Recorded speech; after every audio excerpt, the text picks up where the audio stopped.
guys, welcome back to another video of Curry Tech, and today we'll be talking about what does the power efficiency or power rating of a power supply actually mean. So anyway, let's dive into the video. Now, as far as you know, in the PC world, there are about 5 ratings of power supplies. 80 plus is the best. So 80 plus bronze, 80 plus silver, yes there is silver, but no one really gets that one. 80 plus gold, 80 plus platinum, and 80 plus titanium. Now you'll see all the efficiencies in a graph, not graph but actual table, showing the efficiencies at different loads. So you have the 80 plus at 20%, 50%, and 100% load on all of these power supplies, ranging from bronze, which is the lowest, and 80 plus certified, these are all 80 plus certifieds, to titanium. Now you're wondering, what do these ratings actually mean? Well, if you want to know what the rating actually means, it's how efficient the power supply is as converting the outlet from the wall electricity to the power to your PC. Because during that conversion, there is actually waste created in energy, which is actually lost into the atmosphere as heat. As known in chemistry, heat is energy. So the more efficient something is, the less the waste is produced. So as you see, 80 plus titanium at 100% load is 94% efficient at converting the power from your wall to your PC. Now, why would you want 94 efficiency from an 80 plus titanium power supply? Well, there are 2-3 factors that actually go into this.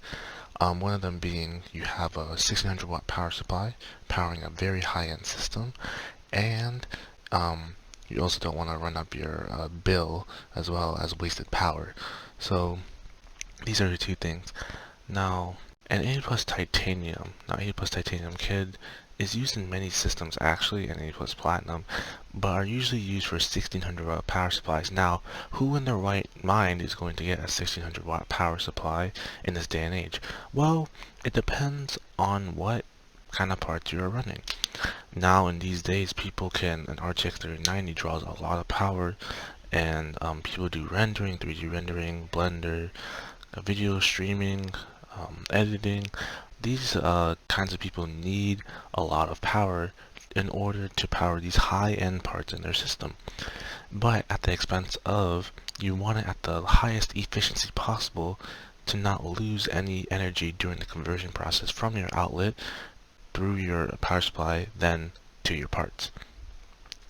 So let's say you're running a Threadripper CPU, the motherboard, and it's a 3990X, which is 64 cores, 128 threads. That is a lot of processing cores and threads to power plus the board.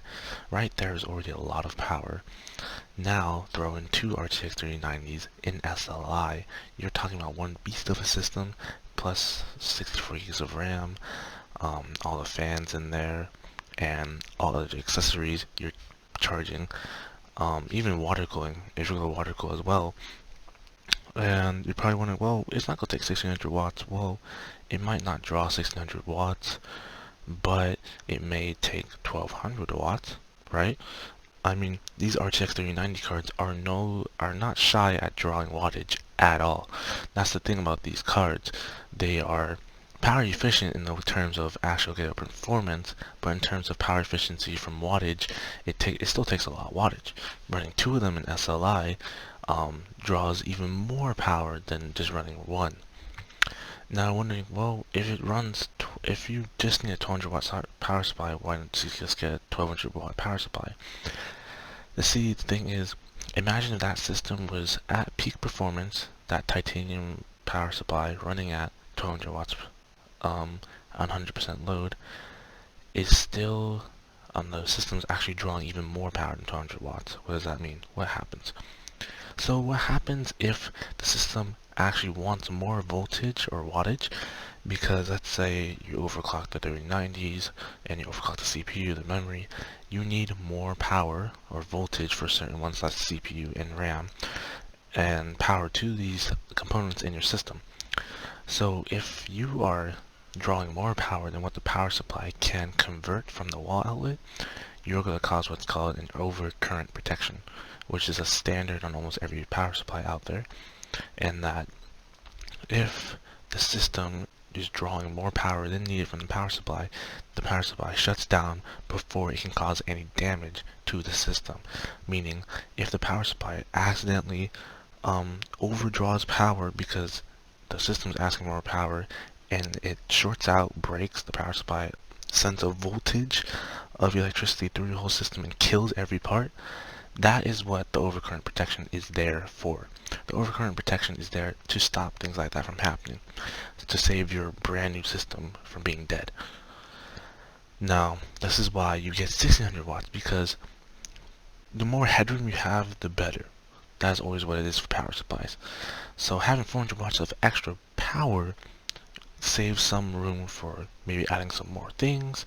I don't really think you need any more, but maybe you're powering the water cooling stuff and you want to add more fans, a different case to add more fan into plays a big role into it. And for anyone wondering at what kind of rating power supply do I need? Okay, if you have $1,000 build, a gold, 80 plus gold, 650 watt power supply is the medium. It's great. 750 watts is great as well, because you are dealing with a little bit higher end parts than a lower end build like that I have. I have an 80 plus bronze certified power supply, but it's 500 watts. So I'm actually limiting what I can put into the system, because right now I'm running a Ryzen 5 3600, an RX 560, 16 gigs of RAM, 4 fans, and the motherboard, and I also have Commander Pro in the back that has to get powered as well. All that together, it doesn't draw nearly as much power as some higher end systems out there. But if I'm planning on buying RTX 3060 Ti. Stay tuned for that video in the future when I do get one from Micro Center or Amazon or Newegg, wherever I can find one. I'm actually limited by the power supply, because the 3060 Ti is vastly different of a card than RX 560 in terms of power and raw performance. Meaning I need more power, but also I need that power supplied to me more efficiently. The more efficient something is, the less waste there is. I don't need to have more waste of energy from the power supply, because the more efficient something is, the more it can create in power with less waste. That's the basic drawdown. Now 80 plus platinum, anything above gold, is kind of like, it's not overkill, it's almost just might as well get it because your system's already such high-end part. And also the efficiency also depends on the load. So if you're loading into Windows on maybe a bronze power supply, you get 85% efficiency. Not bad. But when you load in on a titanium at 50% 20% efficiency or 20% load is 90% efficient. That just kind of depends on how the parts are using the power supply, what semiconductor is using, everything is used to make that power from the wall outlet to the PC. Now, when you're using the system 100%, you're gaming, you're streaming, video encoding, that is when you'll get the most peak performance out and efficiency out of a titanium. Platinum does seem to dip, as you see some of the numbers do dip from 50. That's because that is hitting peak wattage, so your system's drawing like the most power it is, so it might go down efficiency at 100% compared to 50%. But the titanium seems to actually be the one that keeps increasing as it hits to higher loads, which is something that might be the difference between an 80 plus platinum versus a titanium. But also, there is a price difference. An 80 plus bronze is obviously going to be cheaper than an 80 plus titanium, okay? An 80 plus titanium can go for $500. Because of the shortages and stuff, it might even go for more at this moment of time. But now if you're running a $1,500 build, you can go with an 80 plus platinum, you can go with 80 plus gold.